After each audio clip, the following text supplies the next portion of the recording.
Hi everybody, it's Carol at O'Brien Custom Turning. Today I'm going to talk to you about the difference between creating a diamond painting pen compared to other types of objects. The main difference when we create a diamond painting pen, you'll hear us use the terminology that does not create a tube in the middle. When we make items, you'll hear us talk about a blank.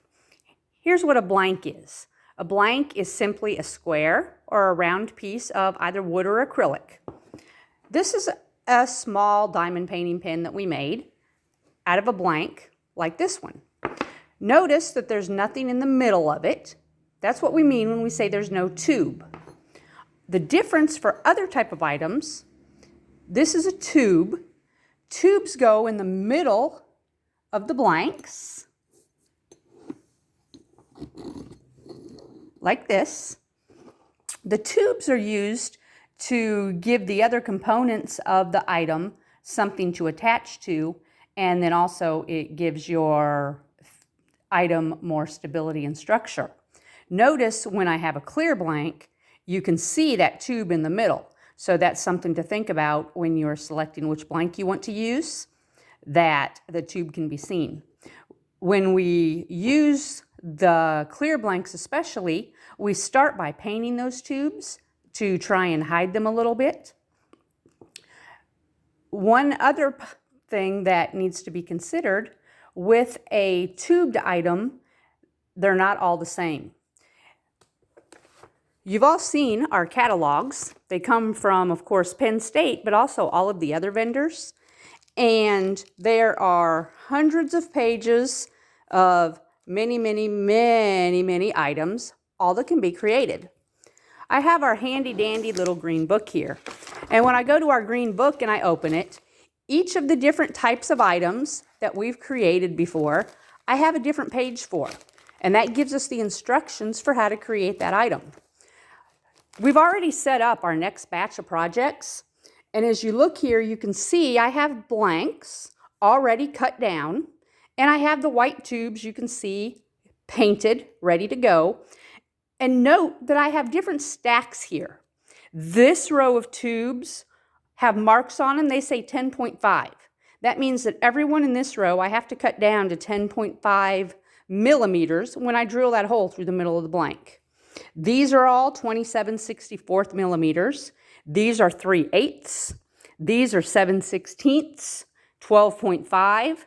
Then we have a whole lot of 8 millimeter tubes, 11 millimeters. These are all 10s. Then we get some 7s for this whole tray. You see occasionally I'll have one with a rubber band on it.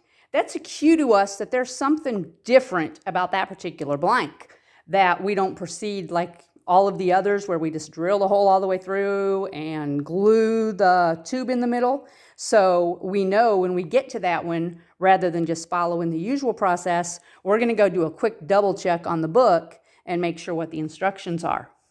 Note also on these that we have all the tubes that are different. You know, you've got the little bitty tiny thin ones like this one compared to the great big fat thick ones. But you also have little bitty short ones, great big thick long ones. The reason is because each of these tubes has to fit the ends of the pens. When I go to my instruction books, they tell me, like this is my directions for a dragon pen. I look right here in my required accessories, and it tells me which of my drill bits I'm going to use, so I know which size. It also tells me down in my instructions what length my tubes are, so I know how long to cut my blanks. And then it tells me which of my bushing sets I'm going to use.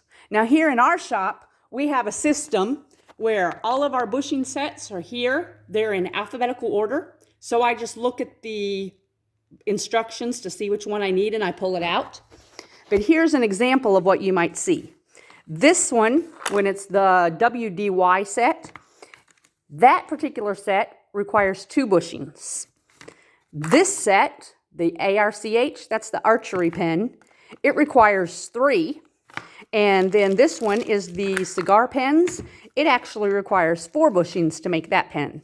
And then the plastic bag is our backup set because as we use them, they get worn down and have to be replaced.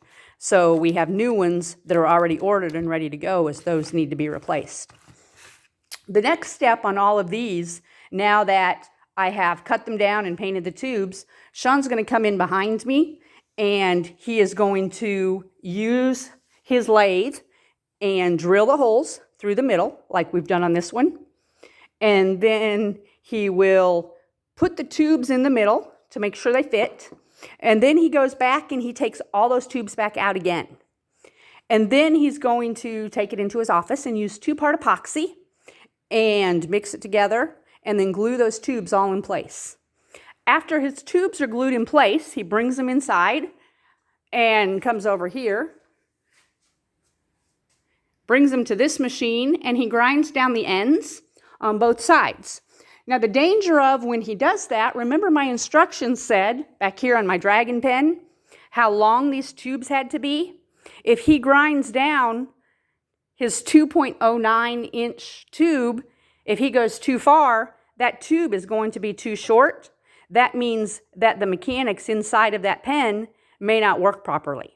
So then he's going to have an issue when he goes to assemble it and put it together.